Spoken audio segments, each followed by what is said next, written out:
charpentier est arrivé pour réparer une porte dans la maison du millionnaire et est resté figé en voyant sa photo dans un cadre noir. Le soleil parisien filtrait à travers les vitres ornées de la majestueuse demeure des Roux, projetant des motifs dorés sur le marbre impeccable du hall d'entrée. Thomas Garnier, 38 ans, attendait patiemment, son carnet de notes à la main, ses yeux experts parcourant déjà les boiseries anciennes qui nécessitaient son savoir-faire.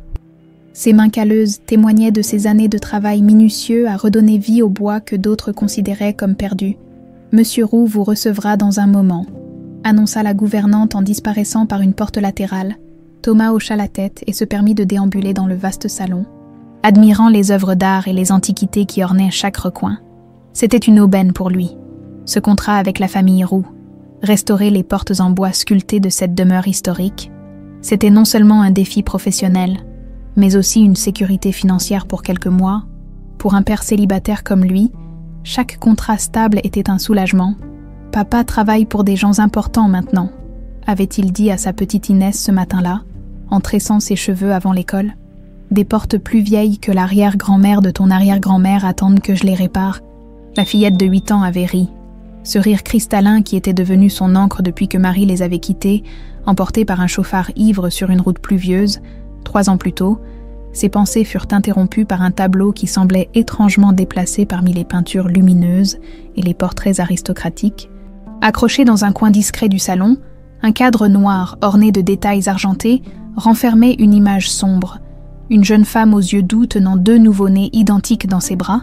Le sang de Thomas se figea dans ses veines. Ce n'était pas possible, ce tableau. Il le connaissait. Il hantait ses rares souvenirs d'enfance. Ceux d'avant le feu, d'avant que tout ne s'effondre.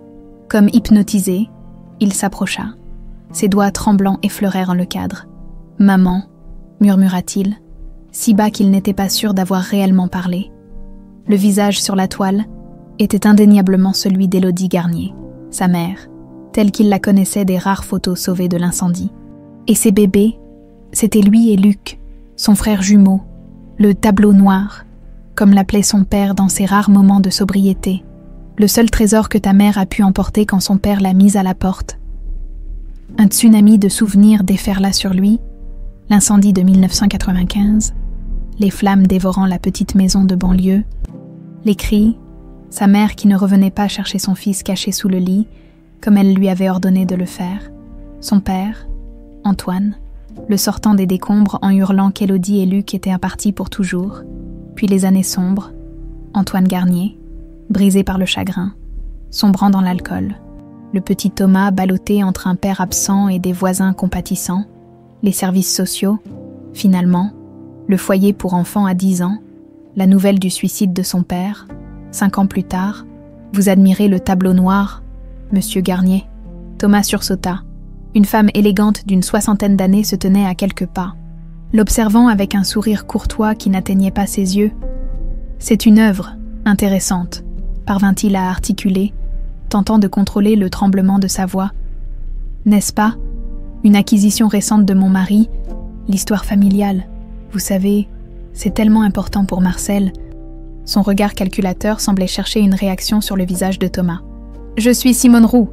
Vous êtes l'artisan venu pour nos portes anciennes, je présume. » Thomas se ressaisit, masquant son trouble derrière un professionnalisme pratiqué depuis des années. « Thomas Garnier, madame. Je vous remercie de me confier ce travail. Ces portes sont des pièces historiques exceptionnelles. » Simone l'étudia un moment avant de répondre. « Mon mari tient beaucoup à préserver l'héritage de cette maison. Certaines choses méritent d'être restaurées, d'autres devraient peut-être rester dans le passé. » Un frisson parcourut l'échine de Thomas. Ces mots semblaient apporter un avertissement voilé. « Madame, Monsieur Roux est prêt à recevoir l'artisan, » interrompit la gouvernante, revenue silencieusement, en suivant la domestique vers le bureau du maître des lieux. Thomas sentit son cœur battre furieusement. Comment ce tableau familial, perdu dans l'incendie qui avait dévasté son enfance, pouvait-il se retrouver dans le salon d'un des hommes les plus riches de Paris? Quel lien existait entre Marcel Roux et Élodie Garnier, sa mère disparue? Une certitude s'imposait. Il ne quitterait pas cette maison sans connaître la vérité. Dans l'imposant bureau lambrissé, Marcel Roux, 85 ans, patriarche au visage sévère adouci par l'âge, ne sembla pas remarquer le trouble de Thomas. Il parla longtemps des portes centenaires, de bois précieux et de techniques oubliées. Thomas acquiesçait, son esprit ailleurs. « Vous pourrez commencer dès demain », conclut le vieil homme. Sophie, notre gouvernante, vous montrera les accès. Vous aurez besoin de plusieurs semaines, j'imagine. Au moins 1 mois, monsieur Roux, répondit Thomas, saisissant l'opportunité. Certaines pièces nécessiteront un travail minutieux, peut-être même des recherches dans vos archives pour respecter l'authenticité d'origine. À sa sortie du bureau, un homme au visage partiellement défiguré par des cicatrices l'attendait dans le couloir. Grand, silencieux, il portait l'uniforme sobre d'un chauffeur. « Voici elle, notre conducteur », présenta Sophie, la gouvernante. « Il vous aidera si vous avez besoin de déplacer du matériel lourd. » L'homme ne parla pas, se contentant d'un signe de tête presque imperceptible. Mais son regard s'attarda sur Thomas avec une intensité troublante. Un œil bleu-gris identique au sien, l'autre à moitié fermé par les cicatrices de brûlure. Dans la voiture qui le ramenait vers le petit appartement où Inès l'attendait chez la voisine, Thomas sentait sa vie basculer. Le hasard n'existait pas à ce point. « Je reviendrai demain, maman », murmura-t-il en pensant au tableau. « Et cette fois, je découvrirai ce qui s'est vraiment passé cette nuit-là. » Sur le siège passager, reposait son carnet, à côté des croquis techniques des portes à restaurer. Il avait discrètement esquissé le visage de l'homme aux cicatrices. À côté, celui d'un petit garçon souriant sur une vieille photo de famille. Luc et Thomas Garnier, 2 gouttes d'eau, séparés par les flammes et le destin. Le lendemain matin, Thomas arriva à la demeure des Roux avec sa caisse à outils et une détermination renouvelée. Sophie l'attendait déjà dans le hall d'entrée, ses clés tintant doucement à sa ceinture. « Monsieur Garnier, je vais vous montrer les différentes portes qui nécessitent votre expertise, » dit-elle en le guidant à travers les couloirs. « Nous commencerons par l'aile est, ce sont les plus anciennes. » Thomas la suivit. Mémorisant chaque détail du parcours, chaque tableau, chaque recoin qui pourrait cacher des indices sur le mystère qui le hantait désormais, le « tableau noir » n'était plus dans le salon. Avait-il été déplacé, ou bien l'avait-on délibérément caché suite à sa réaction de la veille ? « Vous travaillez ici depuis longtemps ?» demanda-t-il avec une désinvolture étudiée. « 5 ans, répondit Sophie. « Mais ma tante Mathilde a servi la famille Roux pendant plus de 40 ans. C'est elle qui m'a recommandé. » Thomas tressaillit. Mathilde, le nom évoquait un vague souvenir d'enfance. Une femme âgée qui venait parfois à la maison, apportant des bonbons et des histoires. « Mathilde, elle est toujours... Elle nous a quittés il y a 2 ans, répondit Sophie, une ombre traversant son visage. Elle était plus qu'une tante pour moi. Elle m'a pratiquement élevée. Thomas hocha la tête, se gardant bien de montrer son trouble.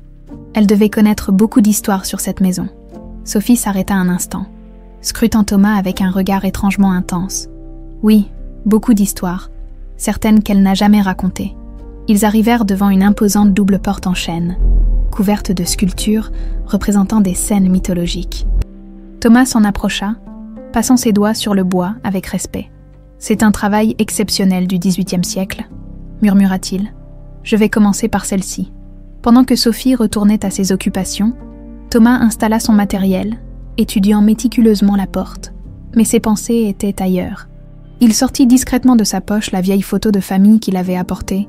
Lui, son frère jumeau et leurs parents, devant leur modeste maison, quelques mois avant l'incendie. « Qu'est-ce qui nous lie à cette famille, maman ?» chuchota-t-il, à midi, alors qu'il progressait dans le nettoyage délicat des sculptures. Thomas entendit un pas lourd dans le couloir. Un homme d'une 40aine d'années, au costume impeccable et à l'expression austère, s'approcha. « Monsieur Garnier, Dominique Roux », se présenta-t-il sèchement. « J'espère que ce travail ne prendra pas trop de temps. Nous avons plusieurs réceptions prévues ce mois-ci. La restauration de telles pièces ne peut être précipitée, monsieur, » répondit calmement Thomas. « Votre père semble comprendre l'importance de préserver ce patrimoine. » Dominique émit un rire sans joie. « Mon père vit dans le passé, un passé souvent romancé. » Il examina le travail de Thomas avec un regard critique. « Assurez-vous simplement que les portes soient fonctionnelles pour le gala du mois prochain. L'esthétique est secondaire. » Après son départ, Thomas reprit son travail, mais fut bientôt interrompu par l'arrivée silencieuse de Elle. Le chauffeur au visage brûlé, l'homme se tenait immobile, l'observant travailler. Thomas lui sourit, mais ne reçut qu'un léger hochement de tête en retour. « Vous êtes avec la famille depuis longtemps ?» tenta Thomas. Elle sortit un petit carnet de sa poche et y griffonna quelques mots avant de le lui tendre. 5 ans M, Roux m'a recueilli, nouveau griffonnage. J'étais sans abri. Il m'a donné une chance. Thomas hocha la tête, étudiant discrètement chaque trait du visage de l'homme, même défiguré par les cicatrices. Quelque chose dans ses yeux, dans la forme de son menton, résonnait en lui comme un écho lointain. « C'est généreux de sa part, » dit Thomas. « Il semble tenir à aider les autres. » Elle reprit son carnet. « Seulement ceux qui le méritent. » Puis il s'éloigna aussi silencieusement qu'il était venu. L'après-midi avançait, quand Thomas, en manipulant délicatement un panneau décoratif, sentit celui-ci bouger d'une façon inhabituelle, intrigué. Il examina plus attentivement la structure et découvrit une petite cavité cachée derrière l'une des sculptures. Glissant prudemment ses doigts à l'intérieur, il en retira un papier jauni plié en 4. C'était une lettre, écrite d'une écriture fine et élégante. « Ma chère Mathilde, merci pour ton aide et ta discrétion. Je ne sais comment te rendre la gentillesse que tu me témoignes. Toi qui pourrais perdre ta place si mon père apprenait nos rencontres. Les jumeaux grandissent si vite. Antoine travaille double pour nous offrir une vie décente. Si seulement mon père pouvait voir ses petits-fils, il comprendrait peut-être que l'amour ne connaît pas les classes sociales. Je garde précieusement le médaillon que tu m'as apporté de sa part. Malgré ces mots durs, je sais qu'il pense encore à moi. Avec toute mon affection, Élodie Thomas dut s'appuyer contre le mur, ses jambes soudain faibles. Cette lettre, écrite de la main de sa mère, confirmait l'impensable. Élodie Garnier avait un lien avec la famille Roux. Suffisamment fort pour que la gouvernante serve d'intermédiaire secret, il replia soigneusement la lettre et la glissa dans sa poche, le cœur battant. À cet instant, il perçut un mouvement dans l'embrasure de la porte. Sophie l'observait, son visage indéchiffrable. « Le dîner est servi pour le personnel à 19h. Si vous souhaitez vous joindre à nous avant de partir, » dit-elle simplement, avant de s'éloigner. Thomas ne savait pas si elle avait vu la lettre, mais quelque chose dans son regard laissait penser qu'elle n'était pas surprise. Le soir venu, dans la cuisine où les domestiques prenaient leur repas, Thomas observait attentivement les interactions. Elle mangeait seule dans un coin, tandis que Sophie coordonnait discrètement le service. L'atmosphère était étrangement tendue. « C'est rare que madame descende aux cuisines », chuchota une jeune femme de chambre à sa voisine. Elle cherchait quelque chose dans les affaires de Sophie tout à l'heure. Thomas tendit l'oreille. Mais la conversation s'arrêta lorsque Simone Roux apparut justement à la porte de la cuisine, son regard glacial balayant l'assemblée avant de se poser sur Thomas. « Monsieur Garnier, comment avance votre travail ?»« Très bien, madame. Ces portes racontent des histoires fascinantes. » Un sourire calculateur étira les lèvres de Simone. « Les vieilles maisons regorgent de secrets, n'est-ce pas? Certains devraient y rester enterrés. » Elle se tourna vers Sophie. « Assurez-vous que monsieur Garnier ait accès uniquement aux pièces nécessaires à son travail. La bibliothèque et les archives restent strictement privées. » Après le départ de Simone, Thomas remarqua que elle l'observait intensément. Le chauffeur griffonna quelque chose dans son carnet avant de quitter la pièce. Curieux, Thomas le suivit discrètement jusqu'au garage, où il le vit glisser un objet sous le siège de la voiture que Thomas prendrait pour rentrer. De retour chez lui, épuisé, mais l'esprit en ébullition, Thomas attendit d'avoir couché Inès pour examiner ce qu'elle avait laissé pour lui. Une vieille clé en laiton, accompagnée d'un message « Bibliothèque, 3e étagère, Histoire de France ». Thomas resta longtemps éveillé cette nuit-là, relisant la lettre de sa mère et contemplant la clé mystérieuse. Les murs de la demeure Roux ne protégeaient pas seulement l'élite parisienne. Ils cachaient aussi les fragments de son propre passé, des secrets qui avaient coûté la vie à sa famille. Demain, il franchirait une nouvelle porte, celle menant peut-être à la vérité qu'il cherchait depuis toujours sans le savoir. Les jours suivants, Thomas s'immergea dans son travail, ses mains expertes restaurant méticuleusement les sculptures délicates des portes anciennes, mais son esprit, lui, cherchait une autre forme de restauration, celle de la vérité sur sa famille. Après 3 jours d'observation patiente, il saisit enfin sa chance. Un après-midi pluvieux, alors que Sophie accompagnait Simone pour des courses et que Dominique était en réunion d'affaires, Thomas se faufila jusqu'à la bibliothèque. La clé en laiton s'inséra parfaitement dans la serrure ouvragée. L'odeur de cuir et de papier ancien l'accueillit dans la vaste pièce lambrissée. Des milliers de volumes s'alignaient du sol au plafond, témoins silencieux des secrets de la famille Roux. Thomas repéra rapidement la section consacrée à l'histoire de France, Sur la 3e étagère, un épais volume attira son attention, non pas par son titre, mais par sa position légèrement avancée par rapport aux autres. « Que me réserves-tu » murmura-t-il en tirant doucement le livre. Derrière se trouvait une enveloppe jaunie portant simplement l'inscription « Élodie ». Les mains tremblantes, Thomas l'ouvrit pour découvrir plusieurs photos et une lettre jamais envoyée. Les clichés montraient une jeune femme souriante, sa mère, dans le jardin même de cette propriété, vêtue d'une robe simple mais élégante. Sur l'une d'elles, elle se tenait près d'une fontaine, riant aux éclats, tandis qu'un jeune homme, son père, Antoine, la regardait avec adoration, retournant la photo. Thomas lut « Élodie, 18 ans, et le fils du jardinier, printemps 1985. » La lettre, écrite d'une écriture masculine ferme mais tremblante par endroits, commençait ainsi « Ma fille ». Ces mots ne quitteront probablement jamais ce papier, car l'orgueil est le plus tenace des démons. Un bruit dans le couloir fit sursauter Thomas. Rapidement, il glissa l'enveloppe et son contenu dans sa poche, et remit le livre en place. À peine eut-il refermé la porte de la bibliothèque qu'il se retrouva face à elle. Immobile dans l'ombre, je cherchais des références pour les motifs des portes, improvisa Thomas. Elle sortit son carnet et écrivit « Il vient souvent ici, près de la cheminée. » Thomas comprit immédiatement. « Monsieur Roux. » Elle acquiesça et poursuivit son message. « Seul, regarde les photos. Pleure parfois. » Cette révélation confirma les soupçons naissants de Thomas. Mais pourquoi Marcel Roux pleurerait-il sur des photos, si ce n'était par regret ou remords? « Merci, » chuchota Thomas. « Pour la clé aussi. » Elle haussa légèrement les épaules, comme pour minimiser son geste. Mais ses yeux, cet œil intact si semblable à celui de Thomas, trahissaient une émotion profonde. Dans l'après-midi, alors qu'il travaillait sur une porte particulièrement abîmée, Thomas aperçut Marcel Roux qui l'observait en silence.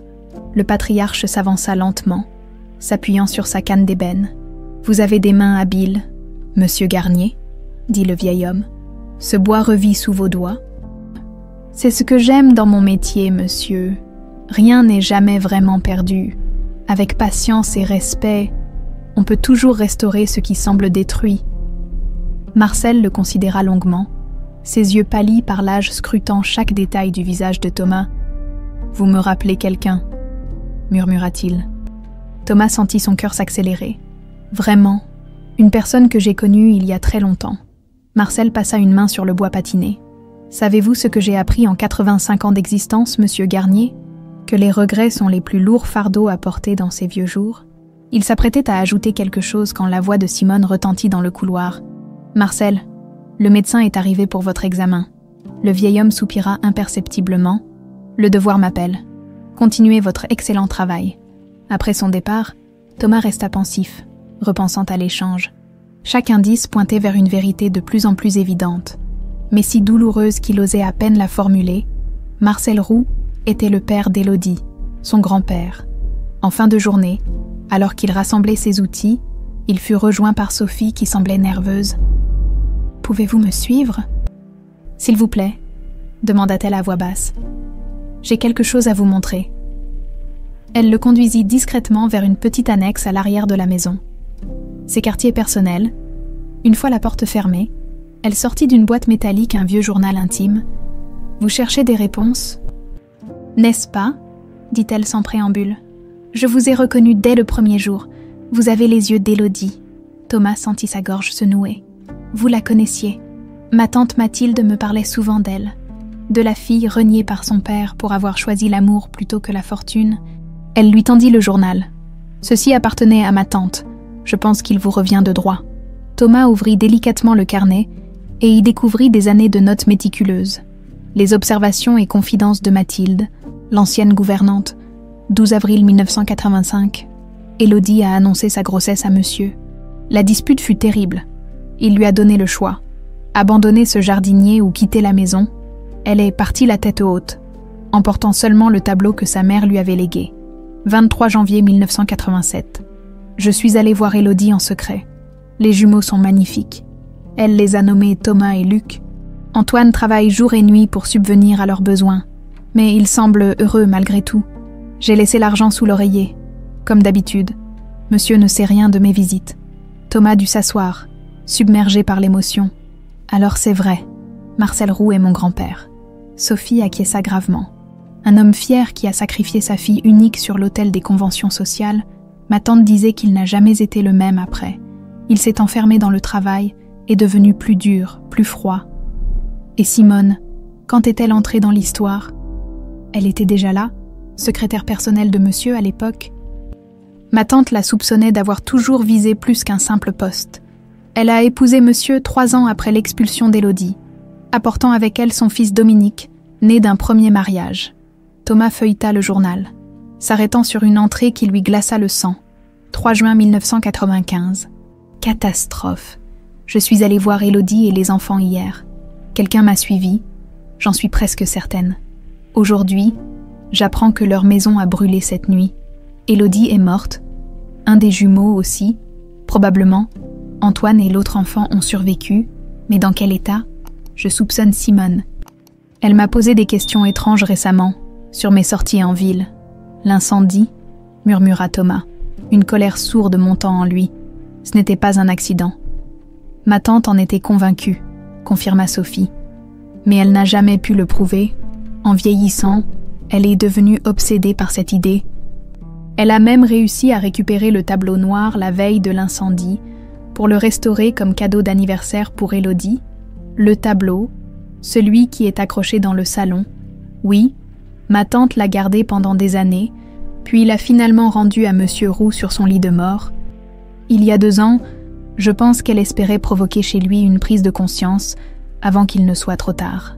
Thomas se leva, submergé par les révélations, et elle, il y a quelque chose avec lui, n'est-ce pas? Cette façon qu'il a de me regarder.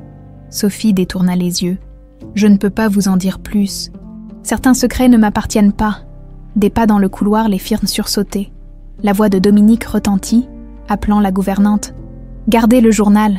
chuchota Sophie, en poussant Thomas vers une porte dérobée. « Mais soyez prudent, si Simone soupçonnait ce que vous savez maintenant. » La phrase resta en suspens.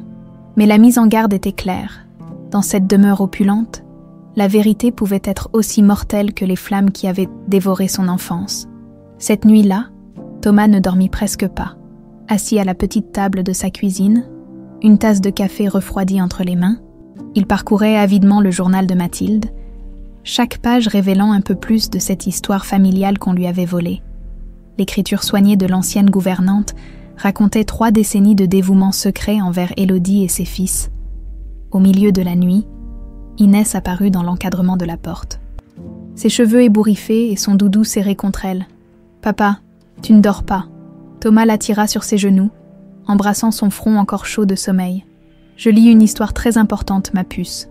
L'histoire de ta grand-mère que tu n'as jamais connue. » La fillette caressa doucement une photo d'Élodie glissée entre les pages du journal. Elle était jolie. Elle avait des yeux comme toi.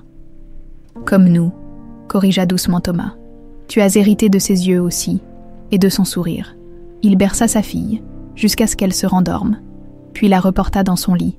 En retournant à sa lecture, il tomba sur une entrée qui fit bondir son cœur. 14 septembre 1995. Je l'ai trouvé, l'enfant que tous croyaient mort. Le petit Luc a survécu à l'incendie. Mais dans quel état? Brûlé sur une partie du visage et incapable de parler depuis le traumatisme. Les pompiers l'avaient confié à l'hôpital Saint-Vincent, mais personne n'a fait le lien avec l'autre survivant.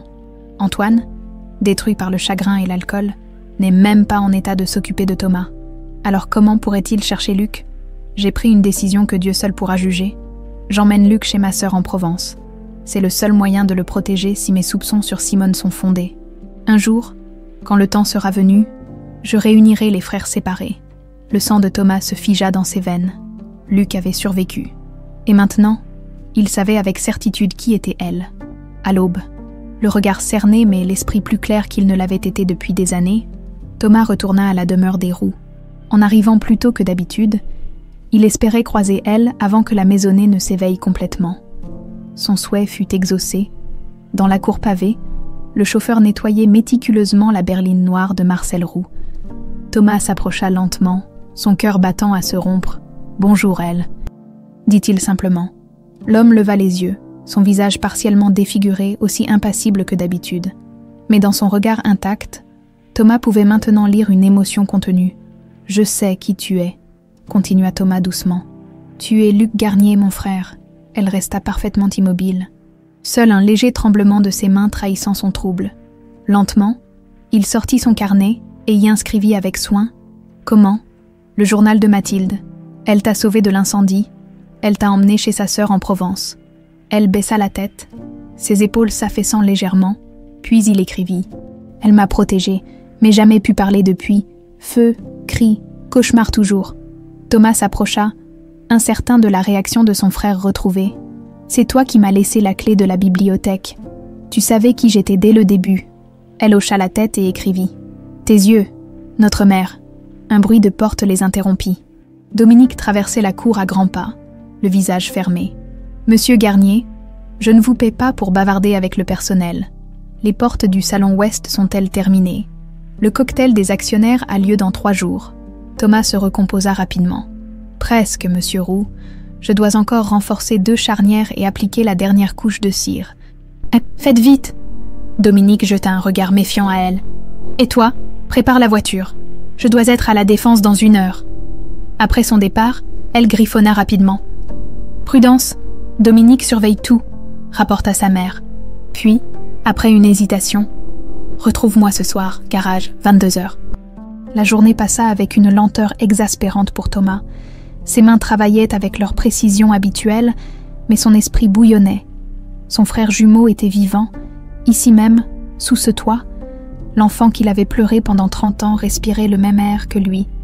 Vers midi, alors qu'il vérifiait l'alignement d'une porte, il sentit une présence derrière lui. Marcel Roux l'observait, l'air plus fatigué que d'habitude. « Un travail remarquable, monsieur Garnier, » dit le vieil homme. « Vous redonnez vie à l'histoire de cette maison. » Thomas inclina la tête en remerciement, étudiant discrètement les traits de celui qu'il savait maintenant être son grand-père. Malgré son âge avancé, certains détails du visage de Marcel lui rappelèrent le sien, la même ligne de mâchoire, le même froncement de sourcils concentré. « J'aime penser que je ne fais pas que réparer, » répondit Thomas. « Je préserve aussi les souvenirs enfermés dans ces boiseries. » Les souvenirs. Marcel sembla soudain lointain. Certains méritent d'être préservés, d'autres, il s'interrompit, secouant légèrement la tête. À mon âge, on réalise que le passé pèse parfois plus lourd que l'avenir. Il n'est jamais trop tard pour faire la paix avec son passé, monsieur, risqua Thomas.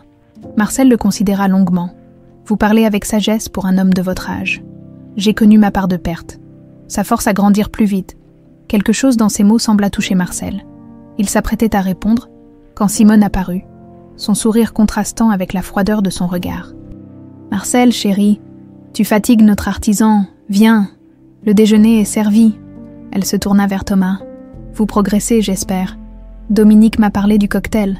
Tout sera prêt, » assura Thomas. « Parfait. » Son regard s'attarda sur les outils de Thomas. « Quel métier fascinant. Vous devez connaître tous les secrets des vieilles maisons. Les passages cachés, les compartiments secrets. » Le message était clair. Elle le soupçonnait. L'après-midi, alors que Thomas travaillait dans une aile isolée du manoir, Dominique revint, l'air agité. « Quelqu'un a fouillé dans mon bureau, » dit-il abruptement. « Des documents confidentiels ont été déplacés. »« Je n'ai jamais mis les pieds dans votre bureau, » répondit calmement Thomas. « Non. » Dominique sortit de sa poche une chevalière en argent. « Alors comment expliquez-vous que ceci ait été retrouvé près de mon coffre-fort ?» Thomas reconnut immédiatement l'anneau. C'était le sien, offert par Marie pour leur premier anniversaire de mariage. Il le portait autour du cou avec son alliance depuis la mort de sa femme. Il porta la main à son col, constatant avec effroi que la chaîne avait été coupée. « C'est impossible, cette bague ne me quitte jamais. Quelqu'un a dû me la voler pour... » « Économisez votre salive, » coupa Dominique. « Je devrais appeler la police. » Mais mon père vous apprécie inexplicablement. Considérez ceci comme un premier et dernier avertissement. Terminez votre travail et disparaissez. Après son départ, Thomas resta figé, comprenant l'ampleur de la menace. Quelqu'un cherchait à le discréditer, à l'éloigner, avant qu'il n'en découvre davantage. À 22h précises, Thomas se glissa discrètement vers le garage. Elle l'attendait dans l'ombre, plus tendue que d'habitude. Il lui tendit immédiatement une clé USB et un mot. « Regarde ça. Caméra de sécurité, bureau de Dominique, 14h30 aujourd'hui. » De retour chez lui, Thomas connecta la clé à son ordinateur. La vidéo de surveillance montrait clairement Simone entrant furtivement dans le bureau de son fils, manipulant quelque chose près du coffre, puis ressortant avec un sourire satisfait. Le piège était grossier, mais efficace. Sans cette preuve vidéo, Thomas aurait été à la merci des accusations de Dominique. Plus troublant encore, un second fichier montrait Simone dans la chambre de Marcel, fouillant dans ses papiers personnels et photographiant méticuleusement des documents avec son téléphone. Thomas comprit alors que les enjeux dépassaient sa quête personnelle. Quelque chose se préparait dans cette maison. Quelque chose d'assez important pour que Simone prenne des risques considérables. Il sortit à nouveau le journal de Mathilde. Cherchant des indices, une phrase soulignée attira son attention. Marcel envisage de modifier son testament. Il parle de réparer ses erreurs avant qu'il ne soit trop tard. L'argent, bien sûr. Si Marcel reconnaissait ses petits-fils, l'Empire roux pourrait leur revenir en partie, menaçant l'héritage que Simone convoitait depuis des décennies. Thomas réalisa soudain l'ampleur du danger. Si Simone avait orchestré un incendie mortel 30 ans plus tôt pour éliminer Élodie, que ferait-elle maintenant que ses petits-fils menaçaient à nouveau sa fortune? Le lendemain matin, Thomas arriva à la demeure des Roux avec une détermination renouvelée. Les révélations de la veille avaient transformé sa quête personnelle en une course contre la montre. Sophie l'accueillit dans le hall. L'air préoccupé, « Madame a demandé l'inventaire complet des bijoux de famille ce matin », murmura-t-elle. « C'est inhabituel, elle prépare quelque chose. » Thomas hocha la tête, comprenant l'implication. « Le testament. Monsieur a convoqué son notaire pour vendredi prochain. Il a expressément demandé que personne ne soit au courant.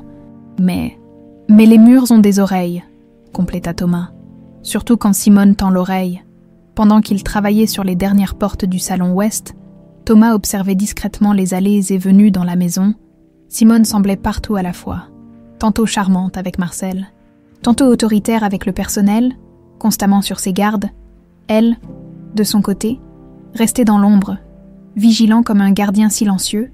En milieu de matinée, alors que Thomas s'affairait dans l'aile est, il entendit une conversation animée provenant du bureau de Marcel. La porte entr'ouverte lui permettait de distinguer les voix de Simone et Dominique. « Il sait quelque chose », disait Simone avec agitation. « Je l'ai vu fouiller, et Marcel le regarde comme s'il voyait un fantôme. » La voix de Dominique était teintée d'amertume. « Ce n'est qu'un artisan, mère. Ton imagination s'emballe. Ne sous-estime jamais une menace. Dominique, c'est ainsi que j'ai survécu toutes ces années. Le vieux devient sentimental. Il parle de réparation, de justice tardive. Et alors, la fortune est protégée par nos avocats. Les entreprises me reviennent de droit. Rien n'est garanti. » La voix de Simone se fit plus basse, presque sifflante. « J'ai travaillé trop dur pour voir notre position menacée maintenant, ce Garnier. Il y a quelque chose dans ses yeux, dans sa façon de regarder les photos de famille. Que proposes-tu? De l'éliminer ?» Le ton sarcastique de Dominique laissait entendre qu'il ne prenait pas sa mère au sérieux. Un silence glacial suivit cette remarque. Même à distance, Thomas pouvait presque sentir le poids de ce silence. « N'oublie jamais ce que j'ai fait pour nous assurer cette vie », répondit finalement Simone. « Certains obstacles doivent être écartés. » Des bruits de pas approchant forcèrent Thomas à s'éloigner rapidement. Cette conversation confirmait ses pires craintes. Simone ferait tout pour protéger sa fortune, y compris commettre de nouveaux crimes.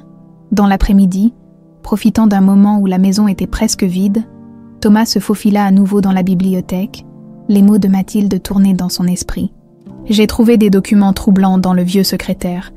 Derrière « Les Misérables » de Hugo, des preuves peut-être. » Il localisa rapidement l'épais volume mentionné et découvrit, glissé derrière, une mince pochette en cuir. À l'intérieur se trouvaient des coupures de presse jaunies concernant l'incendie qui avait détruit sa maison d'enfance, ainsi qu'un rapport d'expertise privée remettant en question la thèse officielle d'un accident électrique. Mais le document le plus troublant était une série de reçus et de notes manuscrites détaillant des paiements à un certain Michel Lefort, cousin de Simone, à la date précédant immédiatement l'incendie. Une note griffonnée par Mathilde indiquait « M.L. a travaillé comme électricien avant d'être renvoyé pour négligence, a rejoint l'entreprise de rénovation V.P. juste après l'incendie. Coïncidence. » Thomas photographia méticuleusement chaque document avec son téléphone, les mains tremblantes de rage et de douleur. Ce qu'il tenait n'était pas seulement la preuve d'un crime, mais aussi la confirmation que la mort de sa mère avait été délibérément orchestrée, un souvenir enfoui remonta brutalement à la surface. Lui, petit garçon de 8 ans, caché sous son lit comme sa mère le lui avait ordonné quand des bruits étranges avaient retenti dans la maison, il revoyait des bottes s'approchant, une odeur d'essence, puis les premières flammes léchant le plancher. « Qu'est-ce que vous faites ici ?» La voix coupante de Dominique le ramena violemment au présent. Le fils de Simone se tenait dans l'encadrement de la porte, le visage durci par la suspicion. « Je cherchais des références pour les motifs sculptés, » répondit Thomas en refermant calmement le livre. « Monsieur Roux m'a parlé d'un ouvrage sur l'art décoratif du XVIIIe, dans Les Misérables. » Dominique s'avança, menaçant. « Vous me prenez pour un imbécile. » Thomas soutint son regard. « Les artisans ne sont pas tous incultes, monsieur Roux. La littérature m'aide à patienter pendant que les vernis sèchent. » Quelque chose vacilla dans l'expression de Dominique. Doute, peut-être, ou curiosité. Vous êtes bien plus que ce que vous prétendez, n'est-ce pas, Garnier? Comme beaucoup de gens dans cette maison, j'imagine. Ils s'affrontèrent du regard pendant un long moment, puis Dominique fit un geste vers la porte. Terminez votre travail et partez. Vous n'êtes pas le bienvenu dans cette pièce. En sortant, Thomas croisa elle qui attendait dans le couloir, son visage impassible masquant son inquiétude. Plus tard, dans la cour, elle lui glissa discrètement un morceau de papier. « Sois prudent, Michel Lefort est revenu, je l'ai vu parler à Simone hier soir. » Le soir, alors qu'il rentrait chez lui, Thomas fit un détour par la bibliothèque municipale, en consultant les archives numériques des journaux locaux. Il trouva rapidement ce qu'il cherchait. Un article de 1995 détaillant l'incendie meurtrier qui avait coûté la vie à Élodie Garnier et supposément à l'un de ses fils jumeaux. Une photo accompagnait l'article, celle de l'électricien expert ayant conclu à un accident, Michel Lefort, plus jeune mais reconnaissable. L'homme qui avait allumé l'incendie avait ensuite validé la thèse de l'accident. Sur l'écran de son téléphone s'affichait un message de Sophie. « Dîner spécial demain soir, M. Roux fête ses 85 ans en petit comité. Il a demandé votre présence pour discuter de la restauration de certains trésors familiaux. Soyez prudent. » En rentrant chez sa voisine pour récupérer Inès, Thomas trouva sa fille au piano, jouant maladroitement une mélodie simple. « Madame Leclerc dit que j'ai un don », expliqua fièrement la fillette. « Elle dit que je dois tenir ça de quelqu'un dans la famille. » Cette remarque innocente frappa Thomas comme une révélation. Le journal de Mathilde mentionnait qu'Élodie était une pianiste douée, que son père Marcel avait financé ses leçons avant de la renier. Cette nuit-là, en feuilletant encore le journal, Thomas tomba sur une entrée datant de 1985. « Élodie est venue me voir en secret aujourd'hui, désespérée. Simone. » Cette arriviste a découvert qu'elle était enceinte. Elle l'a menacée de tout révéler à monsieur si elle ne partait pas immédiatement. Élodie refuse de sacrifier ses bébés, même pour regagner les faveurs de son père. Quelle injustice, cette secrétaire ambitieuse qui s'immisce dans la famille alors que la véritable héritière est chassée. Une photo glissée entre les pages montrait une jeune Simone, élégante et déterminée, aux côtés d'un Marcel Roux dans la force de l'âge. En arrière-plan, presque hors cadre, se tenait une jeune femme enceinte. Élodie, visiblement, son expression trahissant la douleur de se voir remplacée. Thomas se projeta 30 ans en arrière, imaginant Simone découvrant les visites secrètes de Mathilde, réalisant que les enfants d'Élodie grandissaient, devenant une menace potentielle pour son avenir. Combien facile aurait-il été pour elle d'éliminer ce problème avec l'aide d'un cousin peu scrupuleux? « Elle a brûlé notre maison », murmura-t-il dans le silence de son appartement. « Elle a tué maman pour protéger sa position. » Il prit son téléphone, composant rapidement un message pour elle. « Michel Lefort, c'est lui qui a allumé l'incendie. Il pourrait être dangereux pour Marcel aussi. Ne le quitte pas des yeux. » La réponse arriva presque instantanément. « Je sais, je veille. Demain, 85 ans de Marcel. Il veut annoncer quelque chose d'important. Simone est nerveuse. Sois prêt. » Thomas regarda longuement la photo d'Élodie sur sa table de nuit. « Justice sera faite, maman, » promit-il. « Pour toi, pour Luc, pour tous ceux qu'elle a blessés, dehors. » La pluie commençait à tomber sur Paris, lavant les rues comme les larmes lavent le chagrin. Demain marquerait peut-être la fin de 30 années d'injustice, ou le début d'une nouvelle tragédie. L'aube se levait à peine sur Paris. Quand Thomas quitta son appartement, il avait dormi à peine quelques heures. Tourmenté par les révélations de la veille et l'appréhension de ce qui l'attendait, aujourd'hui, Marcel Roux fêtait ses 85 ans et quelque chose d'important se préparait dans cette demeure aux secrets enfouis. Avant de partir, il avait contemplé longuement le visage endormi d'Inès, cette enfant innocente qui portait en elle l'héritage d'Élodie sans le savoir. Il avait laissé un mot à sa voisine de confiance, Madame Leclerc, lui demandant de garder sa fille pour la nuit si nécessaire. Un pressentiment obscur lui soufflait que cette journée serait décisive. La demeure des Roux était inhabituellement animée pour une heure si matinale.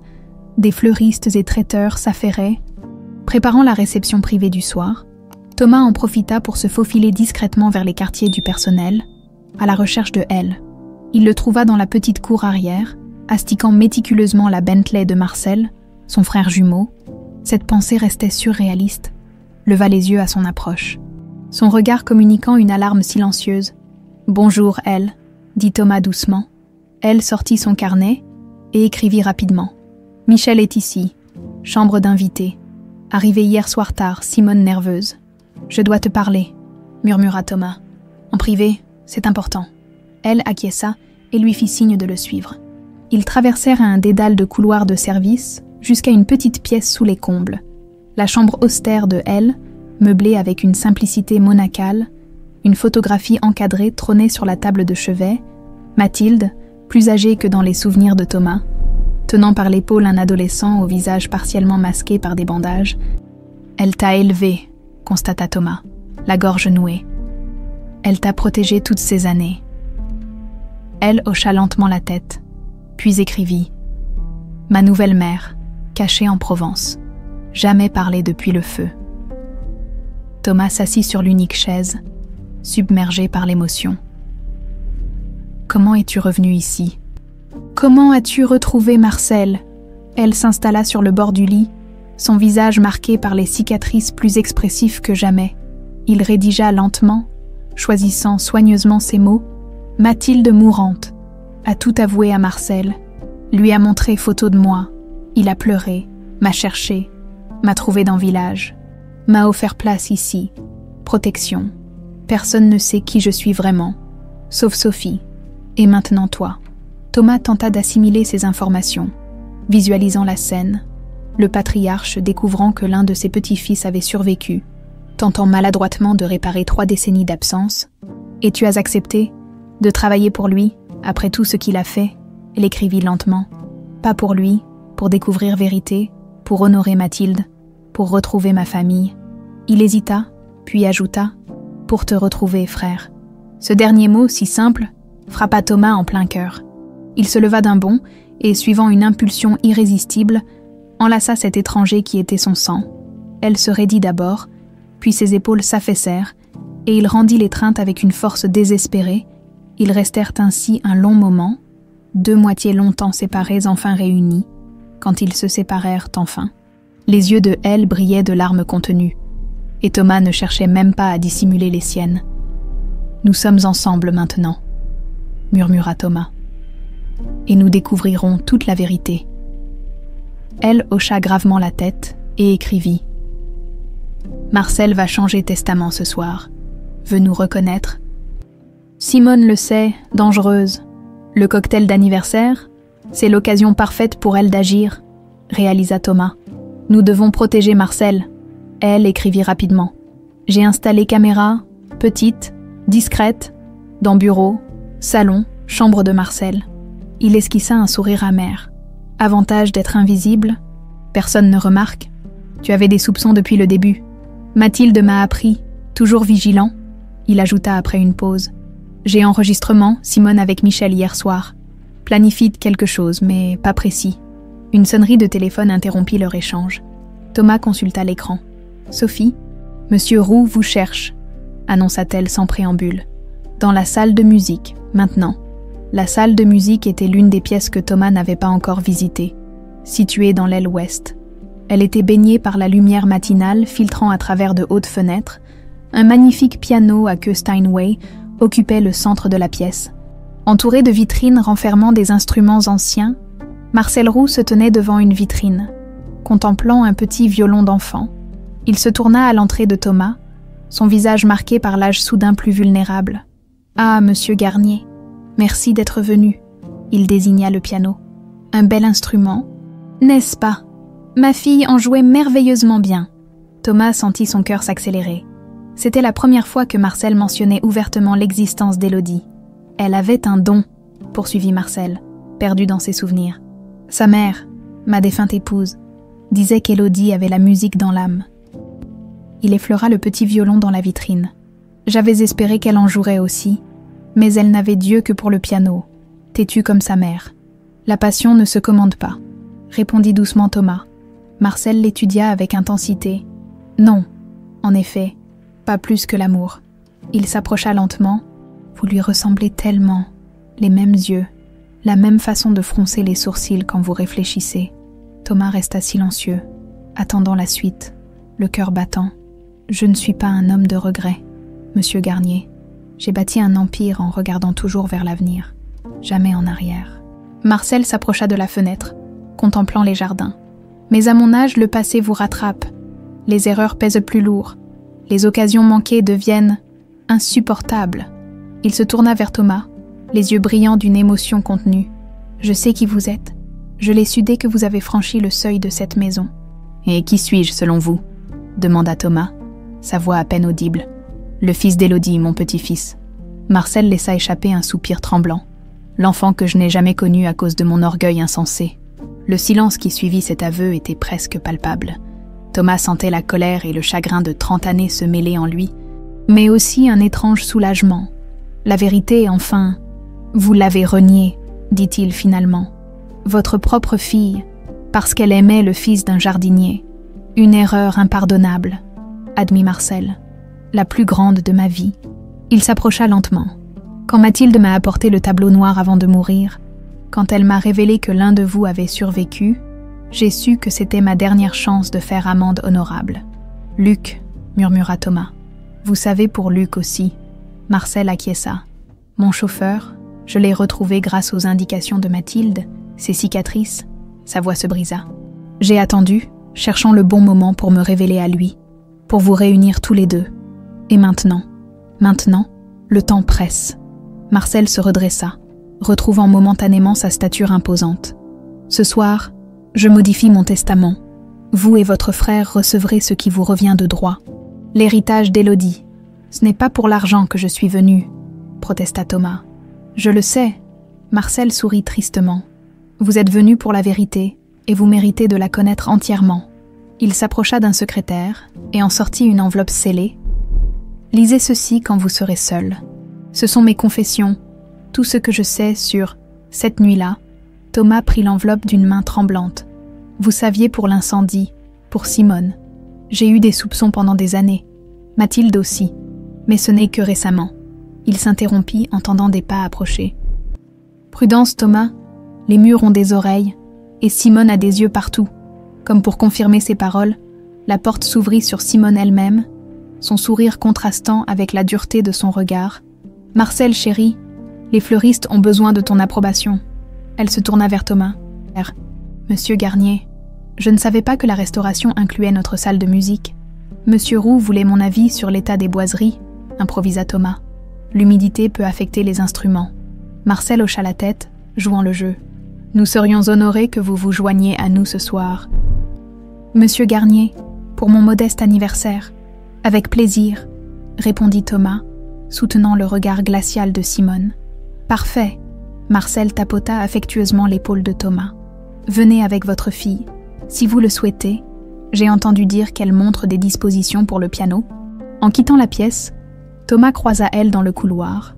Leurs regards se croisèrent, chargés d'une compréhension silencieuse. Les pièces du puzzle s'assemblaient enfin, mais le tableau qu'elle formait était plus dangereux que jamais. Ce soir, les destins des Garnier et des Roux allaient se nouer définitivement, pour le meilleur ou pour le pire. À midi, la demeure des Roux bourdonnait d'activité. Les préparatifs pour la soirée d'anniversaire du patriarche battaient leur plein, offrant à Thomas une couverture parfaite pour se déplacer librement. Il profita de cette agitation pour s'isoler dans un recoin du jardin et ouvrir enfin l'enveloppe que Marcel lui avait remise. Les feuillets couverts d'une écriture élégante mais tremblante racontait l'histoire d'un homme rongé par le remords.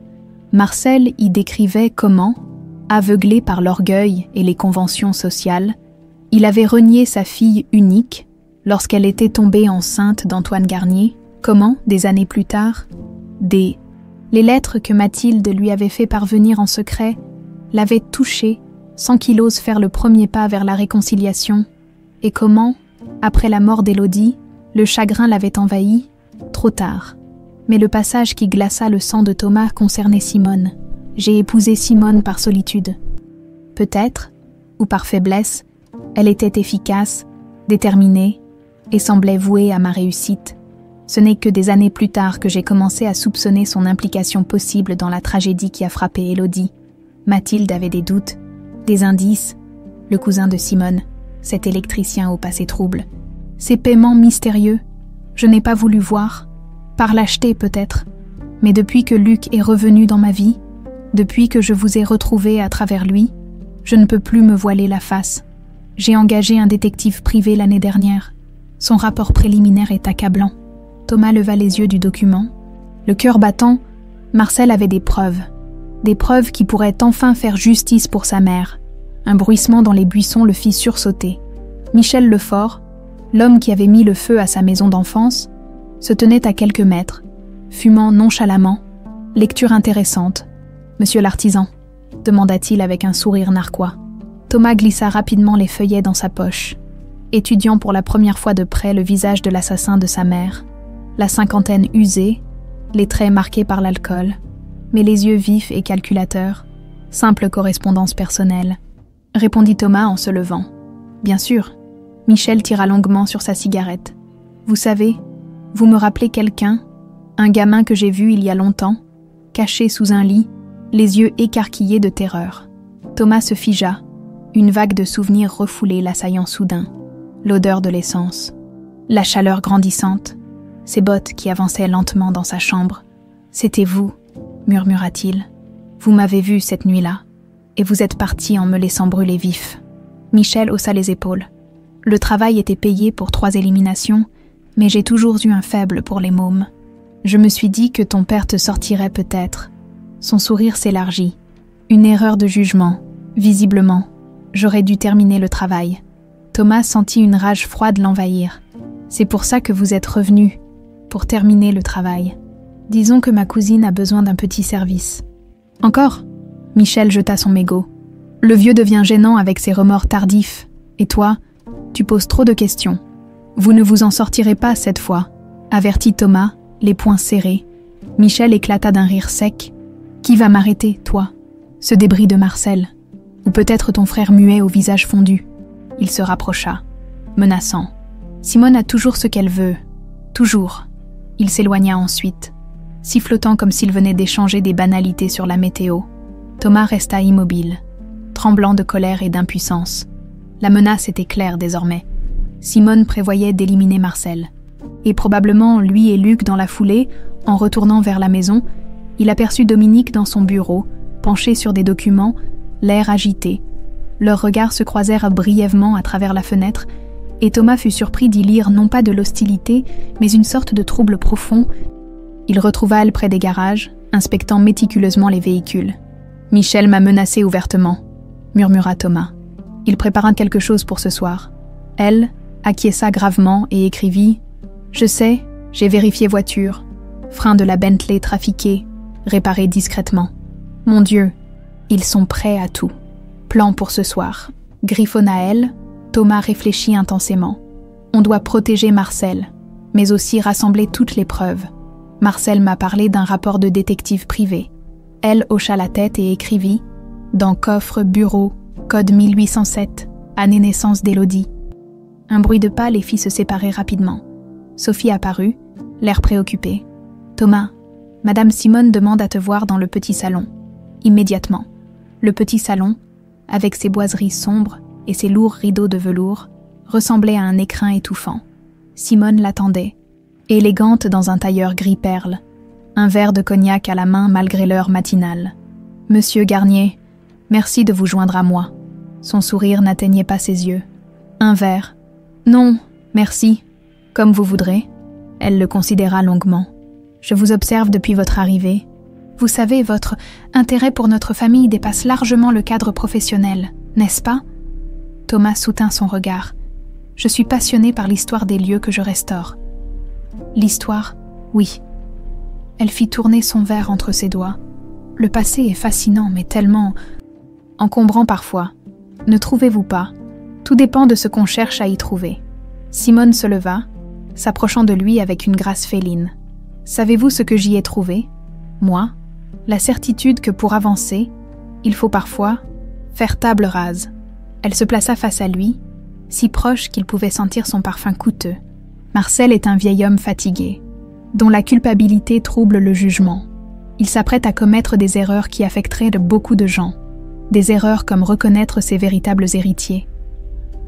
Thomas ne pouvait plus se contenir. Le visage de Simone se durcit instantanément.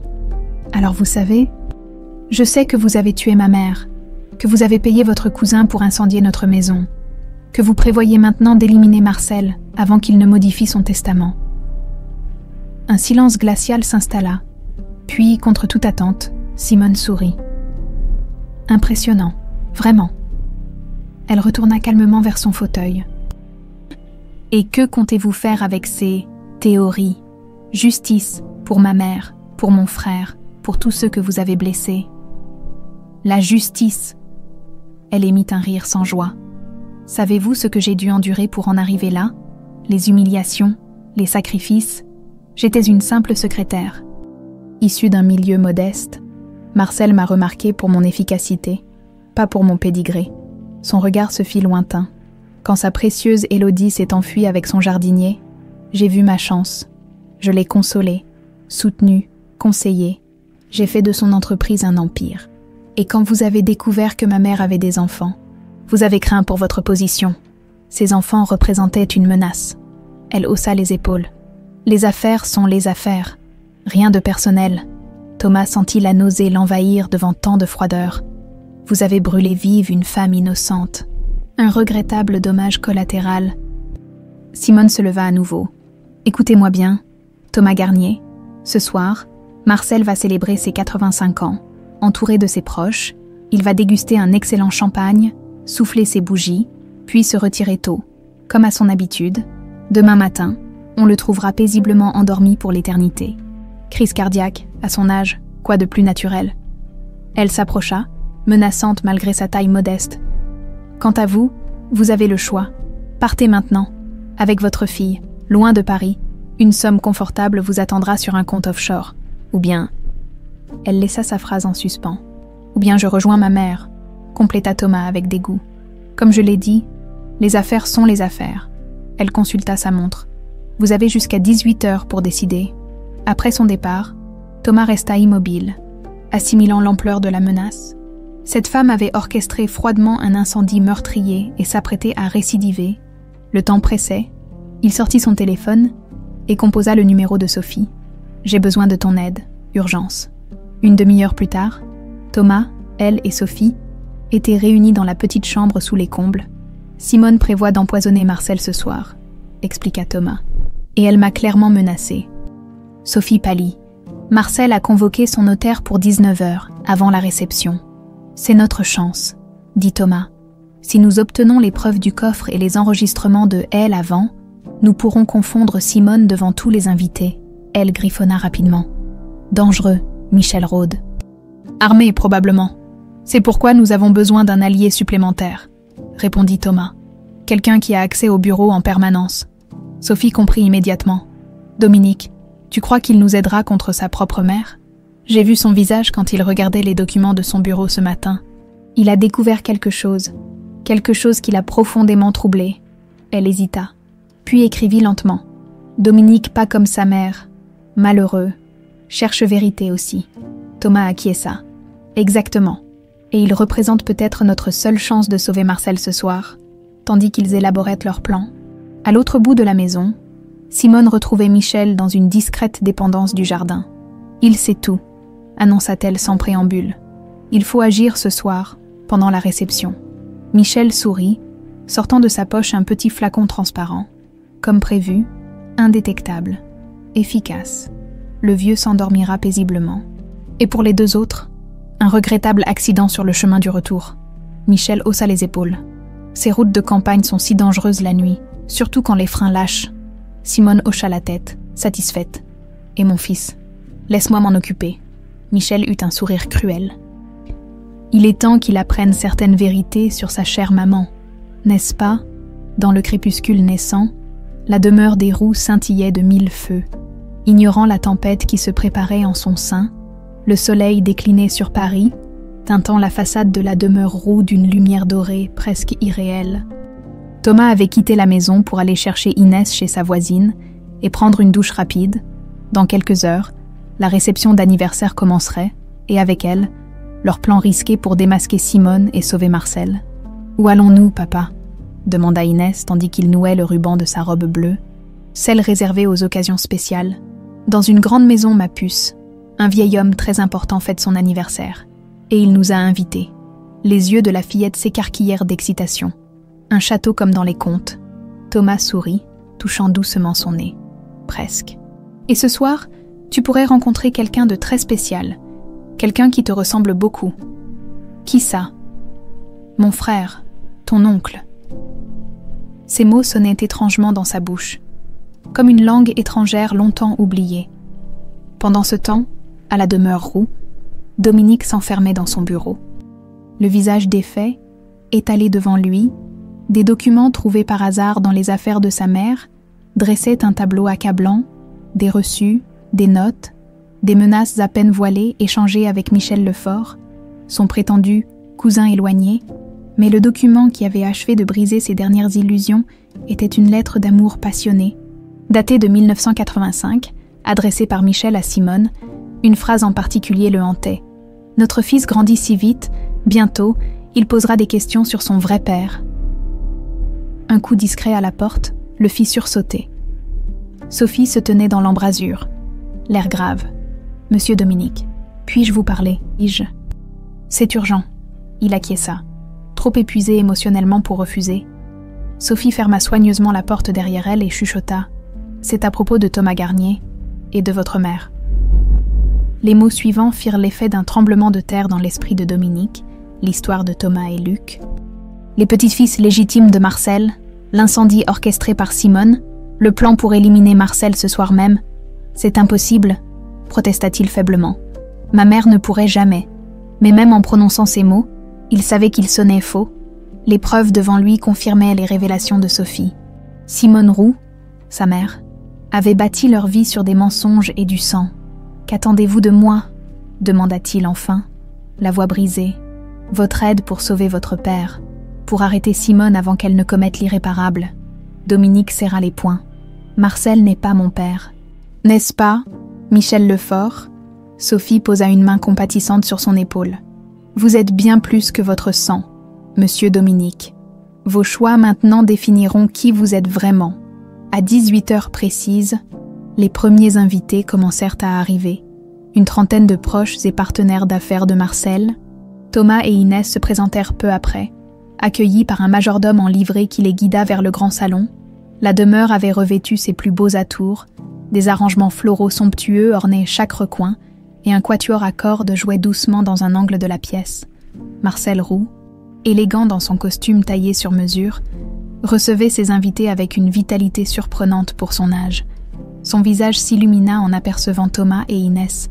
« Vous êtes venus » s'exclama-t-il, s'approchant d'eux. « Et voici donc la petite musicienne. » Inès fit une révérence maladroite, arrachant un sourire attendri au vieil homme. « Bonjour, monsieur. Joyeux anniversaire. » Marcel se pencha vers elle, ses yeux soudain brillants. « J'ai entendu dire que tu jouais du piano. Ma fille aussi était une pianiste merveilleuse. »« Vraiment ?» Les yeux d'Inès s'écarquillèrent d'intérêt. « Vraiment ?»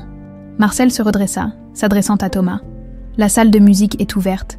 Si elle souhaite jouer plus tard, ça me ferait plaisir d'entendre à nouveau un enfant faire chanter ses touches. » Thomas acquiesça, ému par cette marque d'affection spontanée. « Merci, monsieur. » Marcel baissa la voix. « J'ai vu le notaire.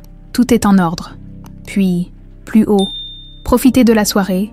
Nous avons beaucoup à célébrer. » Du coin de l'œil, Thomas aperçut Simone qui observait leur échange, son visage figé dans un sourire de façade. À ses côtés, Michel sirotait une coupe de champagne. examinant la pièce avec des yeux de prédateur. Elle apparut à cet instant, dans son uniforme de chauffeur impeccable. Son regard s'attarda sur Inès, et une émotion profonde traversa son visage marqué.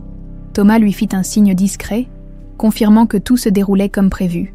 Sophie circulait parmi les invités avec un plateau de canapé, s'arrêtant brièvement près de Dominique pour lui murmurer quelques mots.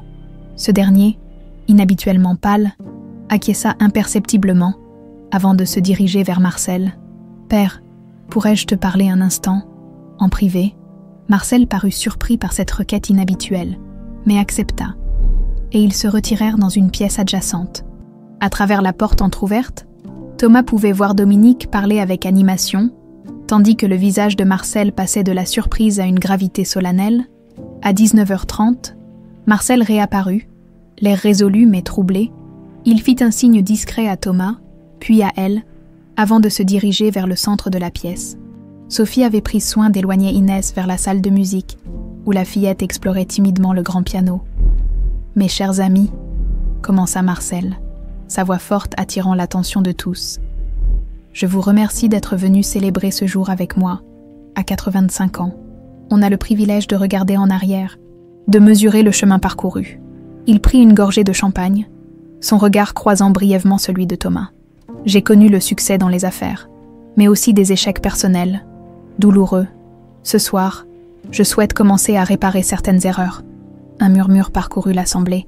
Simone s'approcha rapidement de son mari, posant une main possessive sur son bras. « Marcel, chéri, tu dois être fatigué. Pourquoi ne pas souffler tes bougies maintenant ? Plus tard, ma chère. » Il se dégagea doucement mais fermement. « J'ai une annonce importante à faire. » Soudain, une mélodie hésitante s'éleva depuis la salle de musique. Inès avait commencé à jouer, ses petits doigts trouvant instinctivement les notes d'une berceuse simple que Marie lui avait apprise. Marcel se figea, le visage soudain transformé par l'émotion. Cette mélodie, c'était la préférée d'Élodie quand elle était enfant. Thomas ressentit un frisson parcourir son échine. Comment Inès pouvait-elle connaître cette berceuse, un héritage transmis à travers les générations, peut-être comme une mélodie fantôme dans le sang. Il s'excusa auprès des invités intrigués et se dirigea vers la salle de musique, suivi de près par elle. Inès continuait de jouer, absorbée par la musique.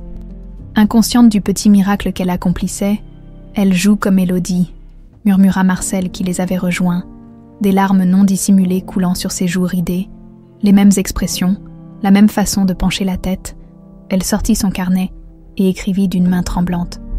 Notre mère revit à travers elle, pour la première fois depuis son arrivée dans cette maison. Thomas sentit une paix étrange l'envahir, comme si sa mère, à travers les notes jouées par sa petite fille, leur donnait sa bénédiction. Inès termina son morceau et se tourna vers eux avec un sourire radieux. « J'ai bien joué. »« Merveilleusement bien, ma chérie, » répondit Thomas, la gorge nouée. Elle s'approcha timidement de la fillette et, avec une douceur infinie, lui tendit une rose qu'il avait subtilement prélevée d'un arrangement floral.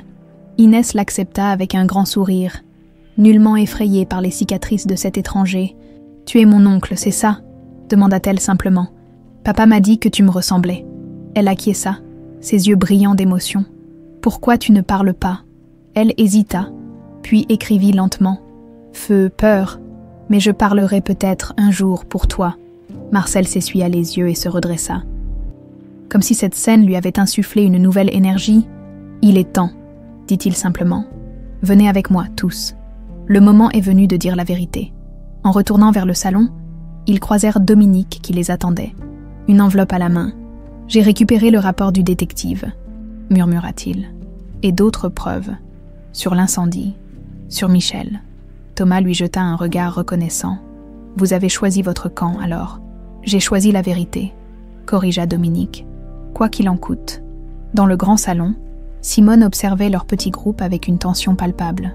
Son regard allait de Marcel à Thomas, puis à elle et Dominique.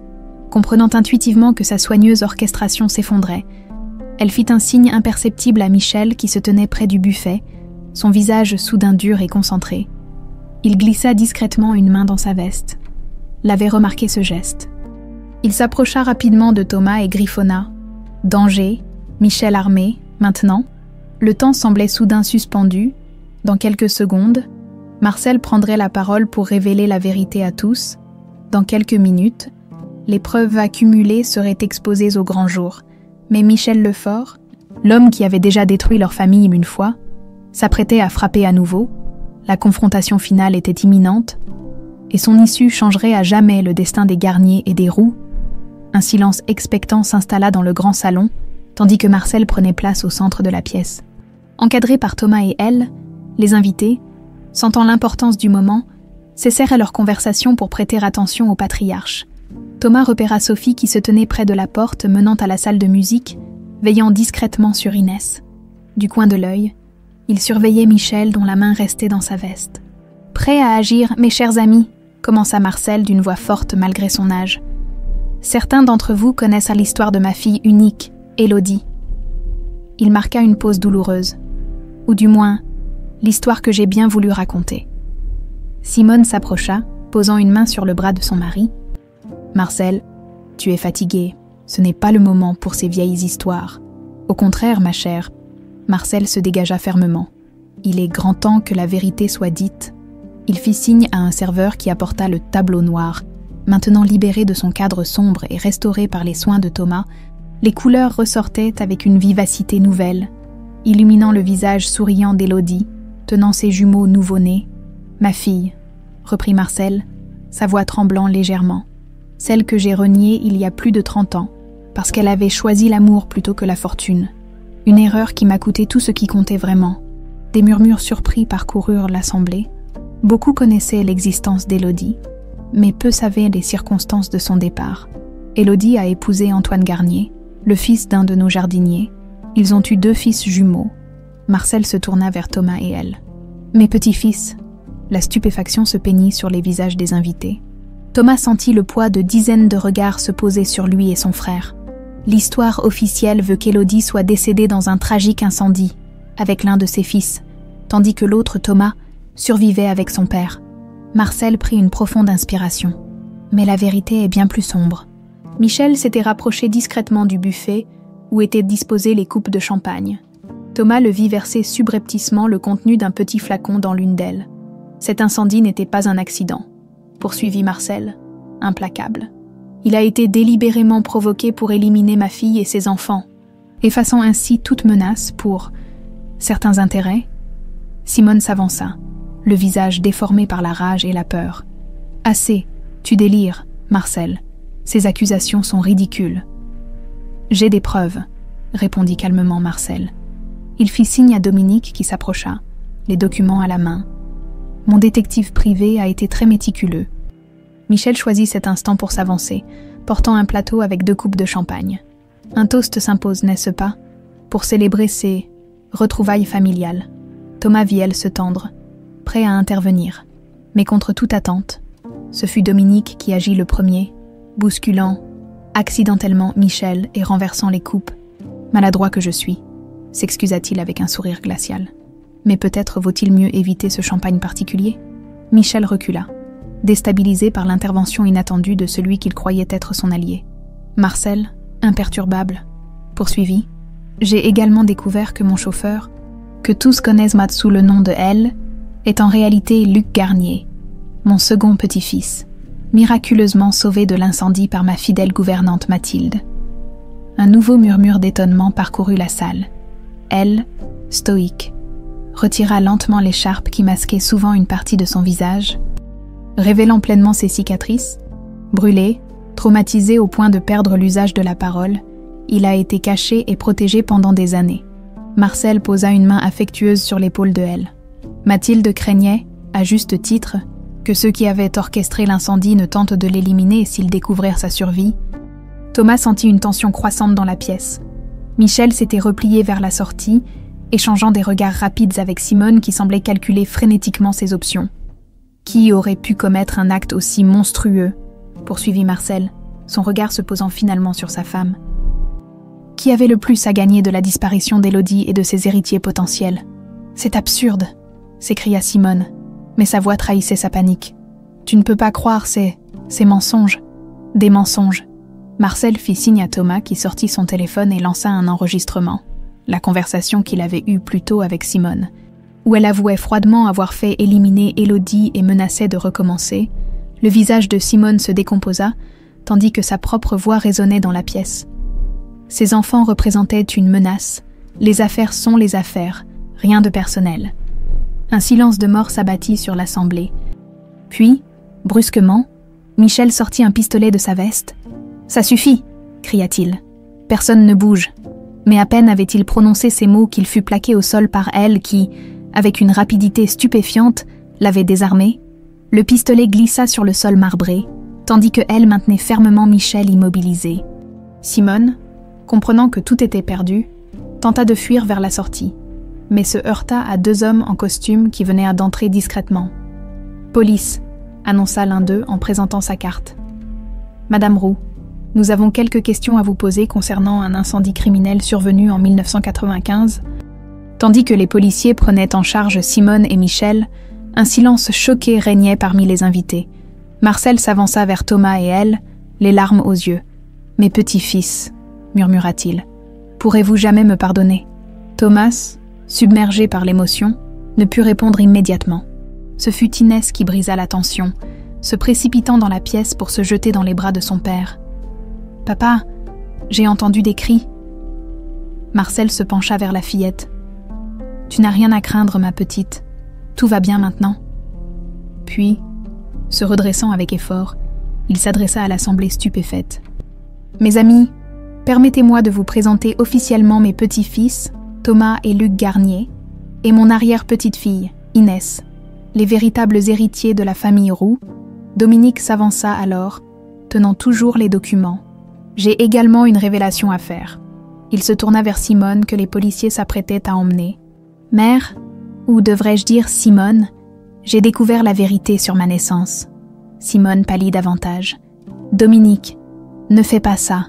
La vérité, c'est que Marcel n'est pas mon père biologique, comme elle l'a toujours prétendu. » Dominique sortit une lettre des documents. « Mon véritable père est Michel Lefort. Son cousin et complice, l'homme qu'elle a payé pour éliminer Élodie et ses enfants. » Cette révélation provoqua une onde de choc dans la salle. Marcel lui-même semblait abasourdi. « Tu as toujours su ?» demanda-t-il à Simone. « Bien sûr qu'elle savait, » répondit Dominique avec amertume. « Notre vie entière n'a été qu'un calcul froid pour s'approprier votre fortune. » Simone tenta une dernière manœuvre désespérée. « Dominique, chérie, tu ne comprends pas. Tout ce que j'ai fait, c'était pour toi, pour nous assurer une vie meilleure. Ne m'appelle plus jamais comme ça, » trancha Dominique. « Tu n'es plus ma mère, tu n'es qu'une criminelle. » Tandis que les policiers emmenaient finalement Simone et Michel, Marcel s'approcha de Dominique et posa une main sur son épaule. « Tu resteras toujours mon fils, » dit-il doucement. « Pas par le sang, mais par le cœur. Je t'ai élevé. J'ai vu l'homme que tu es devenu, un homme de principe, comme je l'espérais. » Dominique, visiblement ému, hocha simplement la tête. Marcel se tourna alors vers Thomas et elle. « Quant à vous, mes petits-fils, j'espère que nous pourrons rattraper le temps perdu, si vous le voulez bien. » Thomas regarda son frère, puis son grand-père, et enfin sa fille, qui observait la scène avec des yeux émerveillés. 30 années de douleur et de questions trouvaient enfin leur résolution. « Je crois, dit-il lentement, que maman aurait voulu que nous formions à nouveau une famille. » L'acquiesça vigoureusement, puis, à la surprise générale, ses lèvres s'entr'ouvrirent et un son rauque en sortit, le premier depuis l'incendie. Fa, mille. Inès applaudit spontanément, brisant la solennité du moment. Oncle L a parlé. Un sourire tremblant apparut sur le visage marqué de L, comme si une partie de la glace qui emprisonnait son âme depuis 30 ans commençait enfin à fondre. Dans un coin de la pièce, le tableau noir semblait presque lumineux maintenant, comme si Élodie elle-même souriait à cette réconciliation inespérée. 6 mois s'étaient écoulés depuis la soirée qui avait bouleversé l'existence des familles Roux et Garnier. L'hiver parisien cédait doucement la place aux premières promesses du printemps, et la demeure Roux elle-même semblait renaître sous cette lumière nouvelle. Thomas traversa le grand hall d'entrée, saluant le personnel qui s'affairait aux préparatifs quotidiens. Depuis l'installation de son atelier dans l'aile est du manoir, il partageait son temps entre ses projets de restauration et sa nouvelle vie familiale.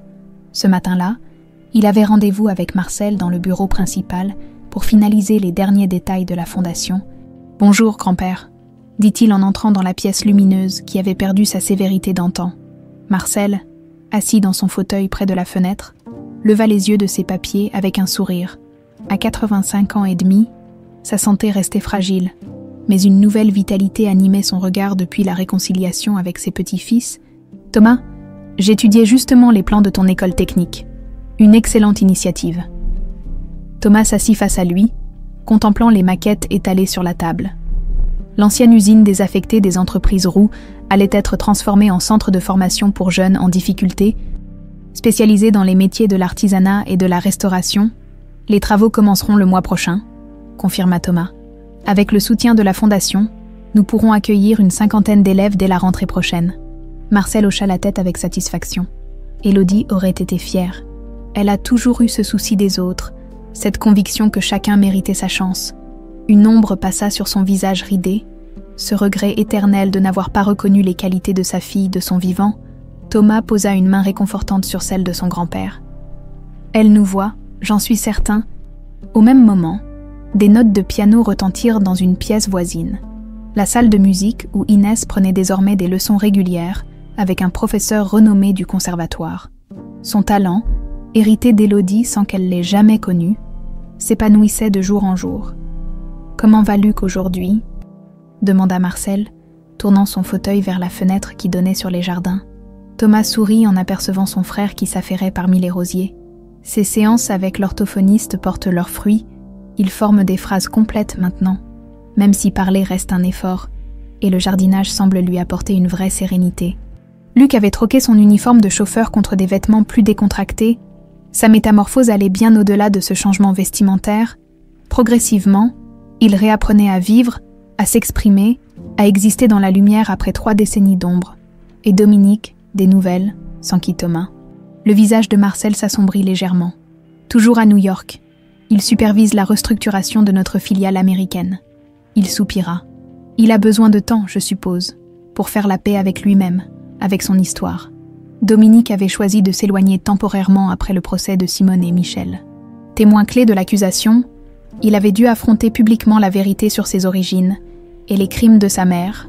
Malgré la distance, il restait en contact régulier avec Marcel et participait activement au projet de la Fondation. Il reviendra quand il sera prêt, assura Thomas. Les liens familiaux ne se brisent pas si facilement. Un léger coup à la porte interrompit leur conversation. Sophie entra, suivie d'un homme en costume sombre. « Monsieur, le notaire est arrivé pour la signature des derniers documents. » Marcel se redressa, reprenant son air de patriarche. « Parfait, faites-le entrer. Et appelez Luc, s'il vous plaît. Nous sommes tous concernés. » Une demi-heure plus tard, la transformation officielle de l'Empire Roux était scellée. La Fondation Élodie Roux devenait l'actionnaire majoritaire des entreprises familiales, avec pour mission de concilier rentabilité économique et responsabilité sociale. Thomas, Luc et Dominique en étaient nommés administrateurs conjoints sous la présidence temporaire de Marcel. « C'est fait », murmura Marcel en apposant sa signature sur le dernier document. L'héritage d'Élodie est préservé et amplifié. Il leva les yeux vers ses petits-fils. « J'aurais dû faire cela il y a si longtemps. »« L'important c'est maintenant », répondit Luc, articulant soigneusement chaque mot.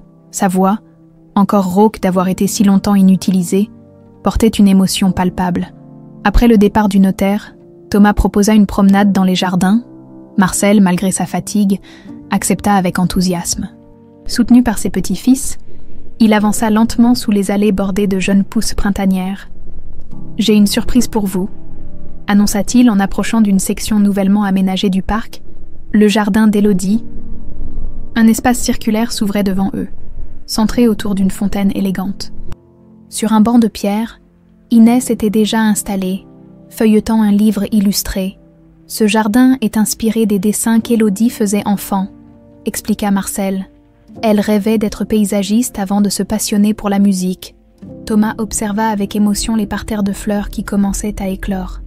Des variétés anciennes, des roses aux couleurs délicates, des arrangements à la fois sauvages et harmonieux comme l'était Élodie dans les souvenirs transmis par Mathilde. « C'est magnifique », murmura-t-il, imaginant sa mère parcourant ces mêmes allées dans sa jeunesse. Luc s'agenouilla près d'un rosier, touchant délicatement un bouton prêt à éclore. « Renaissance, articula-t-il avec un sourire. En fin d'après-midi, une petite cérémonie intime réunit la famille reconstruite dans l'ancienne salle de musique, désormais transformée en mémorial familial. Au centre trônait le tableau noir, restauré par les mains expertes de Thomas et encadré d'une nouvelle monture en bois clair qui mettait en valeur la luminosité retrouvée de l'œuvre. Tout autour, des photographies d'Élodie à différents âges, sauvées des archives personnelles de Mathilde, racontaient l'histoire d'une vie trop brève mais intensément vécue. À côté, un nouveau portrait, Thomas, Luc, Dominique, représentés par une photo envoyée de New York, et Inès, la nouvelle génération des Roux. Un jour, nous devrons dire à Inès toute l'histoire, dit doucement Thomas à son frère, pendant qu'ils observaient la fillette qui s'installait au piano pour leur petit concert quotidien. Quand elle sera prête, acquiesça Luc, comme nous l'avons été. Marcel s'installa dans un fauteuil face au piano, un petit crucifix entre les mains, celui qu'Élodie portait enfant, autre trésor préservé par Mathilde. Malgré les traitements qui avaient suivi sa crise cardiaque mineure du mois précédent, sa fragilité était de plus en plus apparente. « Que vas-tu nous jouer aujourd'hui, ma chérie ?» demanda-t-il à Inès. « Une composition » annonça fièrement la fillette. « Je l'ai appelée « Le tableau qui parle ». Ses doigts se posèrent sur les touches, et une mélodie étonnamment mature s'éleva dans la pièce, tour à tour nostalgique et joyeuse, comme si elle capturait à la fois le chagrin du passé et l'espoir du présent. Thomas et Luc échangèrent un regard ému. Dans cette musique improvisée par une enfant de 8 ans, coexistait l'âme d'Élodie et la promesse d'un avenir réinventé. Tandis que les notes s'élevaient, le soleil couchant projetait ses rayons à travers les hautes fenêtres, créant un jeu d'ombres et de lumière sur le mur où était accroché le tableau noir. Sous cet éclairage particulier, la silhouette d'Élodie tenant ses jumeaux semblait presque vivante, son ombre s'allongeant sur le mur, comme pour envelopper tous les présents dans la pièce. « Elle, nous, à trouver » murmura Luc, les yeux fixés sur ce phénomène lumineux. Thomas, comprenant que son frère parlait de leur mère, répondit doucement « Elle ne nous a jamais quittés ». Marcel, tenant toujours le petit crucifix d'Élodie, ferma les yeux, son visage empreint d'une paix longtemps recherchée. « Aucun orgueil ne vaut le prix de perdre ceux qu'on aime », chuchota-t-il, répétant les mots qu'il avait prononcés lors de sa première conversation sincère avec Thomas. La musique d'Inès continua de remplir la pièce, créant un pont invisible entre passé et avenir, entre ceux qui étaient partis et ceux qui restaient pour porter leur héritage. Dans cette harmonie retrouvée, la famille Roux-Garnier découvrait enfin ce que ni la fortune ni le pouvoir n'avaient pu leur offrir, le sentiment d'être enfin à leur place, ensemble, sous le regard bienveillant du tableau noir qui avait traversé le temps pour les réunir,